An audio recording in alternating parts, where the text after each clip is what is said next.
क्या आप जानते हैं, गुड़ सिर्फ मीठा ही नहीं बल्कि सेहत का खजाना है। गुड़ खाने से शरीर को तुरंत ऊर्जा मिलती है और थकान दूर होती है।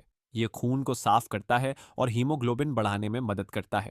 रोजाना थोड़ा सा गुड़ खाने से पाचन तंत्र मजबूत होता है और कब्ज की समस्या दूर रहती है।